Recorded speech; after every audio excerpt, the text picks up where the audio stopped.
The voice inside the elevator. Every apartment building has an elevator. But in one building in Chicago, residents follow a rule they never explain. If the elevator stops at floor 13 and something inside whispers your name, don't answer. Because the doors won't open into your building. They'll open somewhere else. And whatever answers back comes home with you.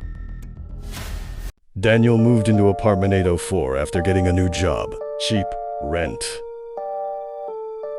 Quiet area. Too quiet. The first thing he noticed. The elevator skipped from 12 to 14. No 13.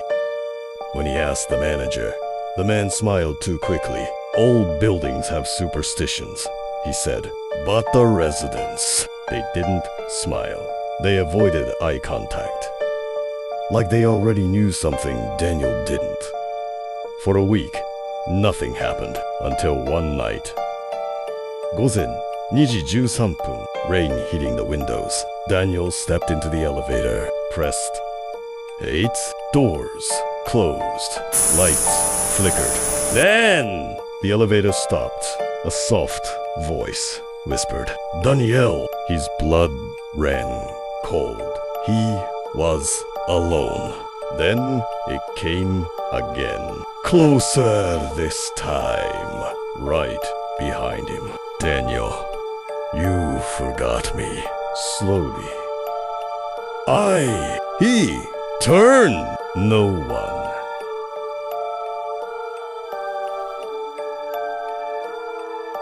No one. But the display changed. Jusan, the doors slid open. Not a hallway. A hospital corridor. Dark, rotting. Wheelchairs turned sideways.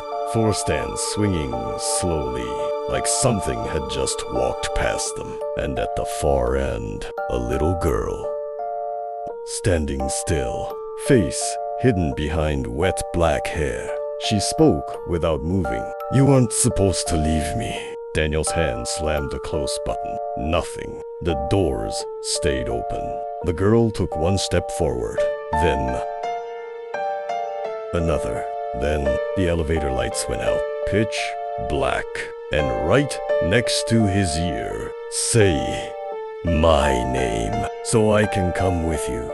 Daniel screamed and hit every button. The doors finally slammed shut. The elevator dropped violently. When it opened again, floor 8.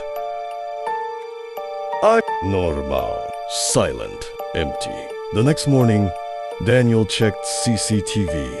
What he saw didn't make sense. The elevator never opened. There was no floor 13. And Daniel was standing alone, smiling, whispering something to himself for exactly 7 minutes. After that night, Daniel wasn't alone anymore. Every mirror showed a delay, a figure behind him that didn't copy his movements. His phone rang at 3:13 a.m. every night. No caller ID, just breathing. Breathe. And sometimes a child's voice softly saying, You said my name. 3 days later, his neighbor knocked, terrified. Last night, I heard someone playing inside your apartment. Daniel hadn't been home. She leaned closer and whispered. It sounded like a little girl, laughing under your bed.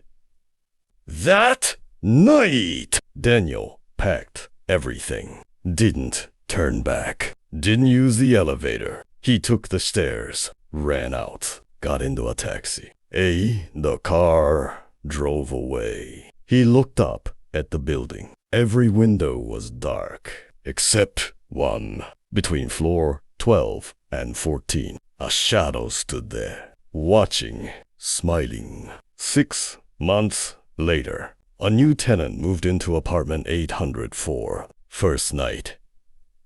午前2時13分. He stepped into the elevator, pressed 8. Lights flickered. The elevator stopped. The display showed Jude-san, and a soft voice whispered, not his name, but Daniel's. Some places don't trap you inside them. They follow you until you replace them.